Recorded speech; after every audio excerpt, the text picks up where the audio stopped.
Hey guys, how's it going? I'm just going to be kind of discussing kind of some differences that I've noticed shooting a PVS-7 versus a PVS-14.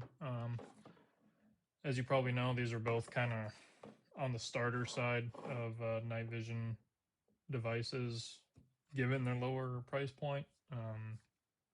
And I just kind of see these get kind of a bad rap online. People just claim that they're pretty much unusable. And I think, they're not nearly as good as a 14. I mean, but I think they are still pretty fairly usable. And I'm just kind of going to talk about some of my experiences, and I'll have some clips of shooting a little bit rolled in, and just kind of talk about what I've noticed shooting both of these. Disclaimer, I've never been shot at while wearing either of these, so I am nobody, and my opinion is just another one on the internet. So don't take my word for anything. I'm just sharing some of the stuff that I've kind of figured out for my little bit of time, just kind of help people out with a purchase. So I think really the only reason anybody would buy these days is I see more of these on Facebook Marketplace and other local-ish listings relative to 14s and binos. I kind of travel a little bit everywhere for work, and I check on Marketplace from time to time, and it seems like, there's quite a few people looking to get rid of 7s for whatever reason, more than 14s that I've seen. And I honestly think if you can get a Gen 3 auto-gated PVS-7 for around $1,200 to $1,500, it really isn't that bad. Especially, I think there's benefit if this is the only thing that you can find local to you. Some people, for their very first unit, kind of want to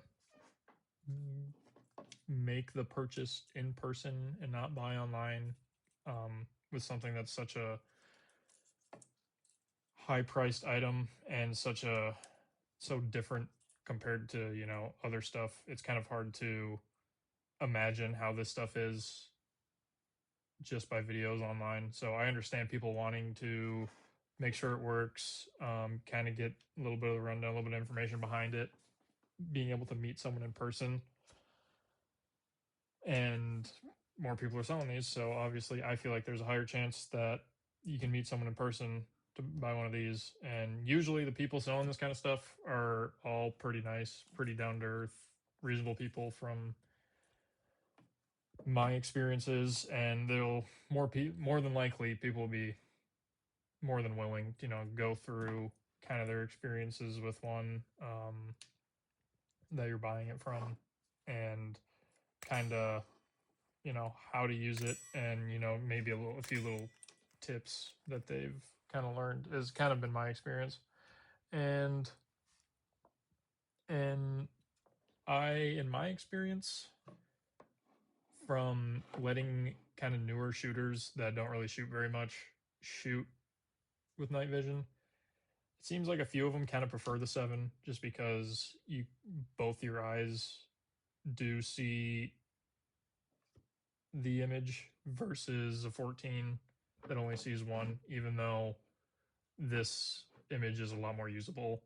I think pretty much the consensus is than this, because the image is straight in the middle of your head and it's really wonky. Both your eyes see the exact same thing. It takes a little bit getting used to, but it kind of seems like some beginners, from my experience, kind of like using these, especially since when you're shooting with someone, a brand new shooter, you're probably shooting active most of the time anyway. With IR laser, it's a lot more fun.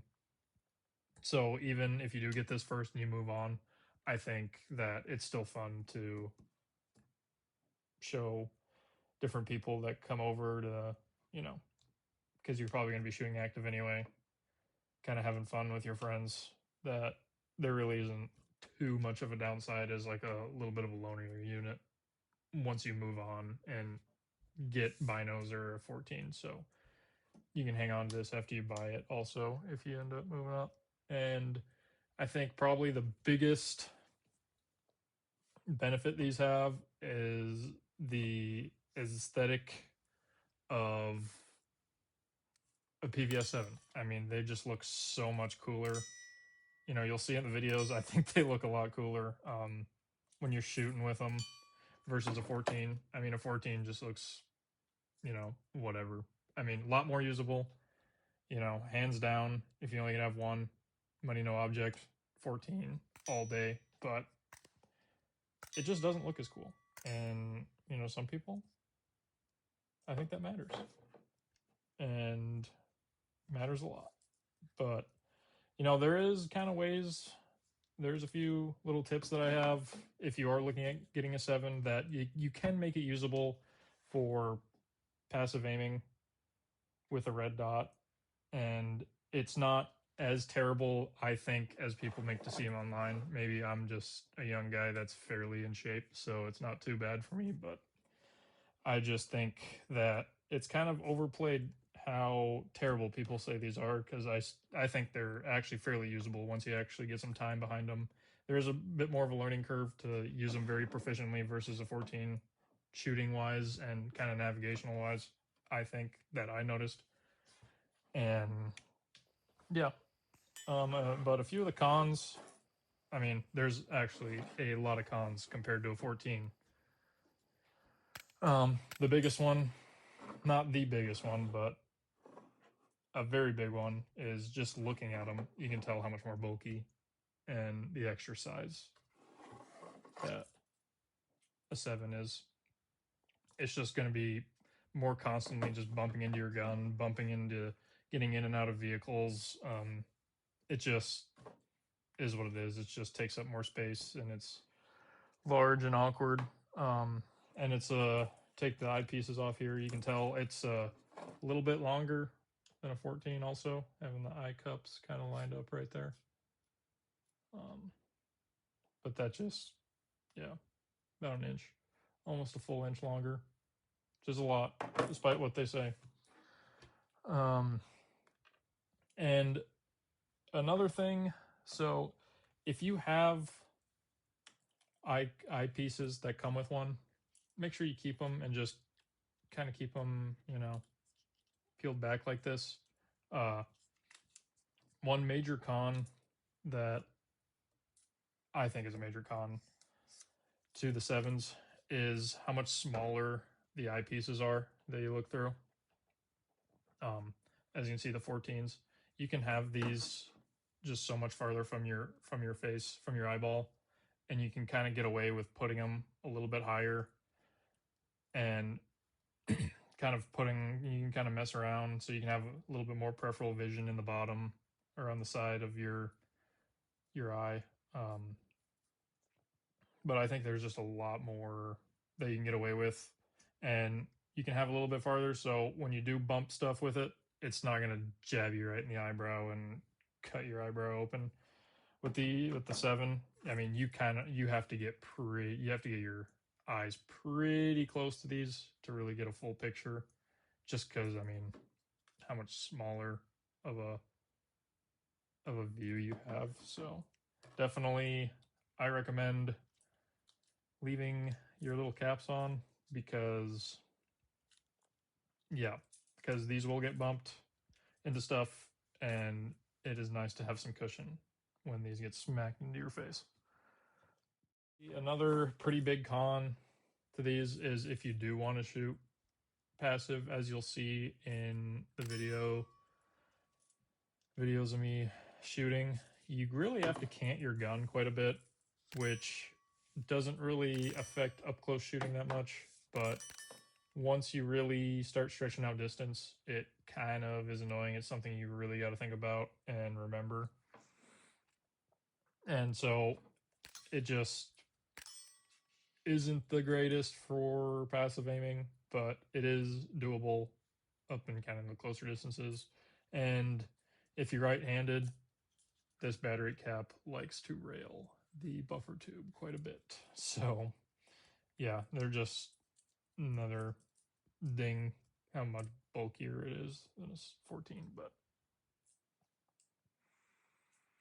and I've noticed, so I started with a 14 first, and I got some time on that, and then I bought a 7, and I feel like the learning curve for the 7 was higher, because when I first got this thing, I was kind of disappointed with how hard it, like how disorienting it was to kind of move around and shoot and do all that stuff. It really, I think, was a pretty big learning curve in that aspect, even though I already had time on a 14, just because, you know, your eye just gets teleported in the middle of your head and both your eyes see what your one eye sees. So it's kind of hard, but I get fairly, you know, I'm fairly susceptible to motion sickness, and on like car rides and stuff, I will get motion sickness, but I've never actually felt nauseous when I've been using these. So yeah, that's something I've noticed anyway. I figured I would have gotten nauseous with some of the stuff I've seen online, but I haven't got any sort of nausea at all. So those are kind of most of the cons that I have experienced. Um, so the way that I've got these to work fairly decent with passive aiming is using a height adjustable mount. So I got it with this Rhino, and this is fine if you're just going to be walking around and active aiming with it and driving and all that jazz.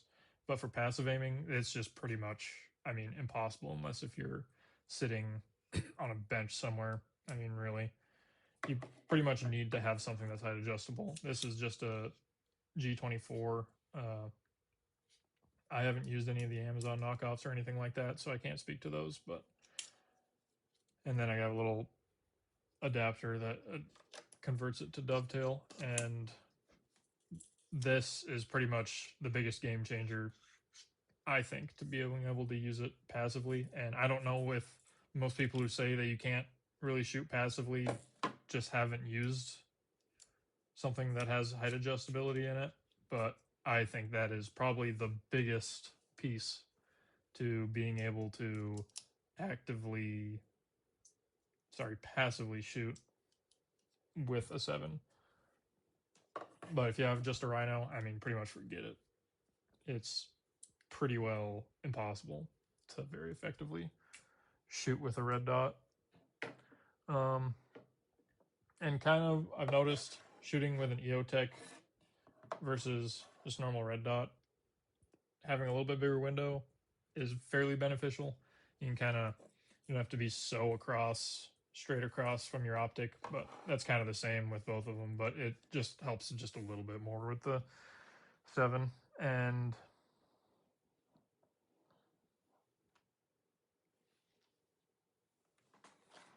so this was the helmet setup I was using in the video. Just a Team Wendy.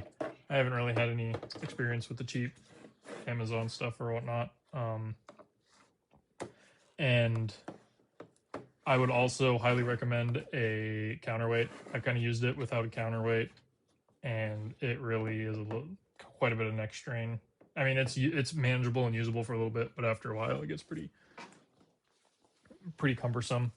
And all the green Foss videos you see, I'm using my 14 with this Tracer Tactical Gen 2, I don't even know, V2 head harness, and forget using a 7 with this thing. It's just headache city. I can get away with my 14. I mean, it's pretty comfortable. It looks stupid, but it's pretty comfortable. It's packable. I like it for what it is, but it is impossible to use it with a 7 and not get a headache. So I would pretty much stick to just bump helmets. I'll show you guys my just kind of run down my setup that I've been using. You probably noticed I'm shooting a 22 because the neighbors get mad when I shoot 5.56 in the middle of the night, and I don't have it like that to be shooting thousands of rounds of subsonic 300 blackout. So I resorted to subs in my 22, a lot cheaper. But most of the video I just used a Hollow Sun ARO, which is honestly a fantastic little dot for what it is. I actually prefer mine over my Aimpoint Pro. I just think it's just so much. I would rather honestly have this than my Aimpoint Pro. But I mean, using a 7 with this tiny little dot, I mean, lower 1/3 height dot, and how small it is, how small of a window.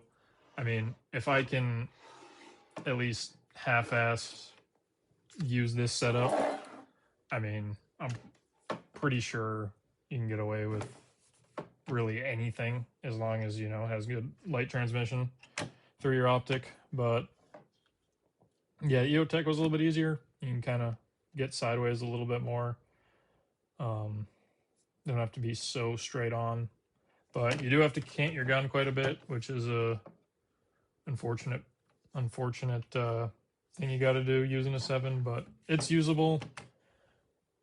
And this is a 22, but a few of the videos you can see I shoot quite a bit at about 50 yards, and you know, it's, I mean, doable with a 22. So I don't really have too much time with a 7 on my 300 blackout just because it's just so expensive, and I really just save that for training with my 14. And I just have a little LF321 up here. Nothing special, nothing crazy. And one other setup that actually works surprisingly well on my SPR is a 45 canted dot on a scope. Because, I mean, there's so much area over here that it's so easy to be able to put your tube right here. And you just have so much more room. Your head's so much higher to look through this dot. So it actually was way better than I thought. I mean, I didn't have hardly any hiccups compared to a 14 using this. Like I said, I'll just kind of reiterate. This isn't a terrible option. I don't think you'll be hating yourself for buying one. It's still cool, still awesome. A little bit of a learning curve to kind of walk around. You know, if you don't really, you want something, but you don't really want to passively aim.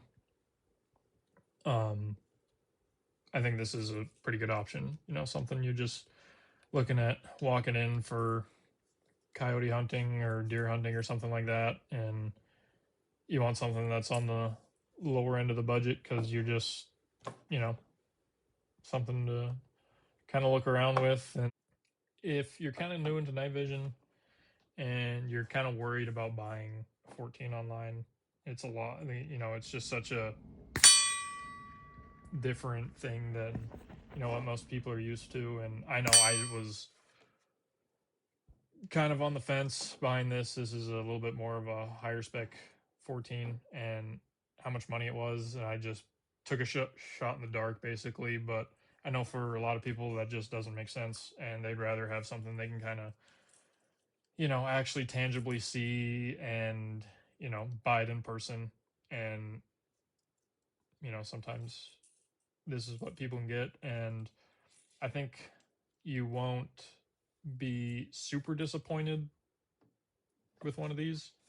I think obviously isn't as nice as a 14, but you'll probably upgrade one day, being honest. And I still think this is a cool thing to have for kids or, you know, family, people that are just kind of not really super into shooting and kind of just want to have some fun, shoot with the IR laser and stuff like that. But, or just kind of walk around, go on hikes. I mean, I think this is fairly good for that too. It takes a little bit, you know, kind of getting your bearings with basically two eyes seeing the same image. It's like you're looking at a painting, but the painting is moving.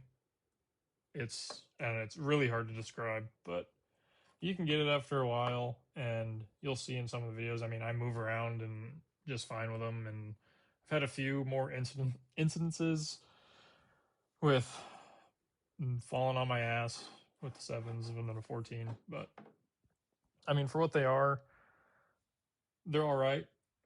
They aren't totally unusable. Not as good as a 14, never will be, but I don't think they're unusable. And I just hate seeing everyone online bash them and that you can't use them. And, you know, you'll see a few of the videos that I think they are fairly usable for what they are. And they're not like a, absolute pile of trash that belong in the Stone Age.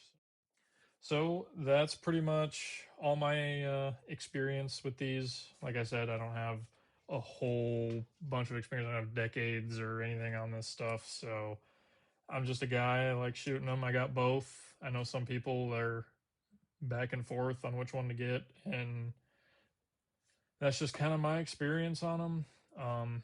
If anybody has any other thoughts or experiences with these, go ahead and leave them down below. Kind of help out people that are looking to get into it because, always fun to have more people in the sport. So, yeah, go ahead and leave any information you guys have down below. Help people out. And thank you.